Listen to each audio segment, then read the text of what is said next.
Hello friends, welcome to மகுக் YouTube channel. Mushroom masala hotel style எப்படி பண்ணுறதுன்னு பார்க்கலாம். ஃபஸ்ட்டு வந்து மஷ்ரூமை கொஞ்சோண்டு மஞ்சள் தூளையும் உப்பையும் போட்டு தண்ணியில் பாயில் பண்ணி எடுத்து வச்சுக்கோங்க. அப்புறம் ஒரு கடாயில் எண்ணெயை விட்டுட்டு கொஞ்சமாக இஞ்சி, ஒரு பச்சை மிளகு, கொஞ்சோண்டு பூண்டு, கொஞ்சோண்டு 2 வெங்காயம் நான் எடுத்திருக்கேன்.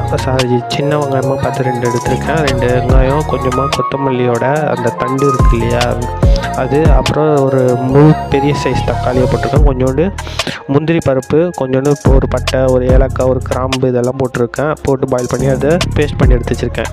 இப்போ அதே எண்ணெயில் பட்டை, லவங்கம், ஏலக்காய், பிரியாணி எல்லாம் போட்டிருக்கேன். கொஞ்சோண்டு ஜீராவை போட்டிருக்கேன். வெங்காயத்தை சாப் பண்ணி போட்டு நல்லா வதக்கிட்டு ஒரு டீஸ்பூன் அளவுக்கு இஞ்சி பூண்டு பேஸ்ட்டையும் போட்டுட்டு ஒரு தக்காளி சாப் பண்ணி போட்டிருக்கேன். இப்போ கரம் மசாலா, கொஞ்சோண்டு மஞ்சள் தூள், கொஞ்சம் தனியாத்தூள், கொஞ்சோண்டு சில்லி பவுடர்லாம் போட்டு நல்லா குக் பண்ணிவிட்டு கொஞ்சமாக தண்ணி ஆட் பண்ணி நல்லா குக் பண்ணிடுறேன். மசாலா குக் ஆனதும் கொஞ்சம் மசாலா காளான் ஆட் பண்ணிவிட்டு தண்ணியை ஆட் பண்ணிவிட்டு நம்ம இப்போ ஒரு பேஸ்ட் அரைச்சி வச்சுருந்தோம் இல்லையா, அந்த பேஸு எல்லோ கிரேவி, அந்த கிரேவியை நம்ம இப்போ இதில் ஆட் பண்ணிக்கலாம். ஆட் பண்ணிவிட்டு நல்லா குக் பண்ணிக்கலாம்.